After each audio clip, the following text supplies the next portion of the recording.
There were a lot of stars who were honored on Sunday night at this year's Grammys, but one Bronx woman stood out. Melissa Salguero, a teacher at PS.48 in the Bronx, won a Grammy Award, got to go to the Grammys and do some amazing things, all for her amazing work with her kids at the elementary school. She joins us today. So first of all, I want to say thank you so much for being here. I know this has been a whirlwind experience, absolutely crazy. So I have to start with the Grammys. James Corden walks up to you. He calls you out on national television. What was, I mean, obviously you knew you submitted for the award. You knew you won. You get glammed up. You go to the show. What was it like, though, when he walks over to you and announces you, introduces you? I was, so right before that segment, he came over and he's like, Melissa, are you Melissa? I'm like, wait, you're talking to me? I was blown away. I was not expecting that. And he's like, all right, we're going to come sit down next to you in the next clip. I'm like, what? And it just like really happened so fast. And when he's talking about me, I'm thinking, like, my heart's racing. I'm thinking, oh my gosh, like, this is really happening. I'm at the Grammys and he's introducing me, like, and especially like a Bronx teacher in New York City. It was amazing. And I have to ask, for a lot of people, watch the Grammys, so much glamour, so many stars. I mean, it doesn't matter what kind of music you're into. Your favorites were probably there on the red carpet at the awards. Tell me, what was it like to be able to go into the Grammys? You were an honored guest, a recipient. Yeah. What was that like? Oh, it was such an incredible experience for me.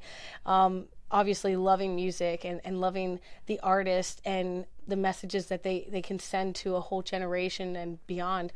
To walk the red carpet next to one of my idols, Lisa Loeb, was there, and we bumped into each other a few times, and she actually asked me to take a picture with her at the end of the carpet, and I just about died because it was like a dream of mine. And, you know, being next, you know, having Haley Steinfeld in front of me and Imagine Dragons behind me and Cyndi Lauper, it was so surreal. And I was not shy. I definitely went up to everybody. Good girl. I like that. I like that. I love it. So let me ask you this. I want to ask you, what is your background with music? And what were you trying to do with your students when you walked into a very, very difficult job? So my background in music is I was born in Florida. And I went to college in the University of South Florida in Tampa, and then I had an opportunity to come teach in New York, and I just had to take that opportunity. I got hooked up with an organization called Education Through Music, which provides high-quality music education in New York and LA, and they're really the reason why I'm at PS.48. They placed me there when I first started teaching, and it was definitely a different experience than any sort of, you know, college prep that I could have imagined. But being a marching band nerd, right, definitely helped me for my first day in class, because in college, I went from a very shy freshman, you know, to joining this 300-member marching band, and eventually I was the leader of that band. I was a drum major, so when I stepped into the classroom for the first time, it was almost like natural. And the kids in Hunts Point are the same as all these kids all over the world, and they love music. So I was in there with a guitar singing, you know, I was like, what am I going to sing? And Don't Stop Believing. That popped in my head. And so we started singing it, and then gradually they just fell in love with music even more. Now, I have to ask you, you walked into a job that had, first of all, the kids, a lot of challenging situations there, a lot of homelessness, a lot of poverty, but also no music program for a very long time. So tell me, what was your goal when you started that job? Obviously, I'm imagining it wasn't to win a Grammy Award, but what was your goal when you first stepped in there? What did you think, this is what I want to accomplish here at this school? Wow, I mean, every year it's been so different, and my whole career at PS.48 has been a whole roller coaster. When I first started, you know, we didn't have a band program, so that was the first thing I put on my list. I want to start a band. I want to do this, and I just make these lists of things that I want to accomplish, and the kids know it. So they see me checking off one by one, and between the high moments of, you know, my second year there, we won a national contest for Glee. And we won $50,000, so that was like awesome. And then we get broken into, and then the Ellen Show finds out about us, and then we just have this whole roller coaster of things, and the kids are seeing me check off all of my goals and accomplishments, and they're just starting to believe more and more in the power of music education, because it's changing their lives too. How do you change their lives? And I ask that in the sense of, I saw you drill a hole in a carrot and use the banana keyboard. How do you do a lot with a little? Because we all know that music and art education is not well funded, if it's funded at all. So how do you make a difference, especially when kids have other very real problems when they go home? How do you make them care about music? This is something that comes up a lot. Kids are coming to my school especially with a lot going on at home, a lot going on in their minds, and it's just something that helps them. Music helps all of us, I think, what we're feeling, and it helps them express themselves.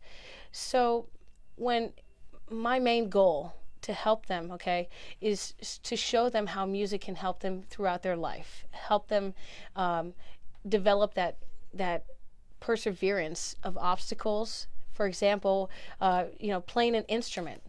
The first day, nobody sounds good the first day, So you're playing an instrument, and every day you get it better and better every day by practicing.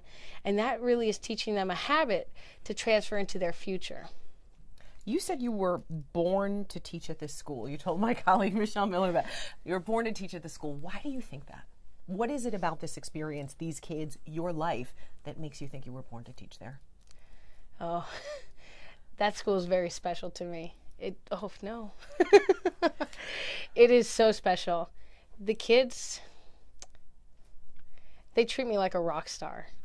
And when I was little, I always wanted to be a rock star. This is, when I walk into the school, I can't go 2 feet without a hug or a high five or, hey, Miss Salguero. And it really, it feels so special, like such a bond that I have with my students, and they know how lucky they are to have music in their lives. And I'm so happy that I can help them in their musical future, because especially music teachers at this young age, they can develop either a love or hate for music. And it's so important that we get really good music teachers at the elementary school level, because that's where it all starts.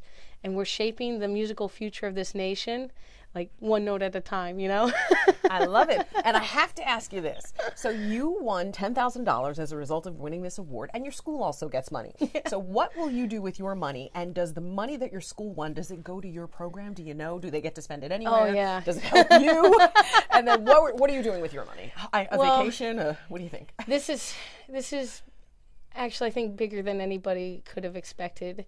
Not only do we have this grant from the Grammy Foundation and the Grammy Museum and the Recording Academy, but people have been calling the school and asking, how do I donate to this program?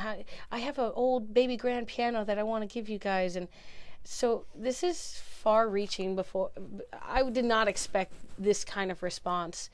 And so I want to make it so special for my kids. I want to do something so insane for them. I haven't planned anything yet, but I want to make it so unforgettable that they'll look back at their elementary school years and remember that forever.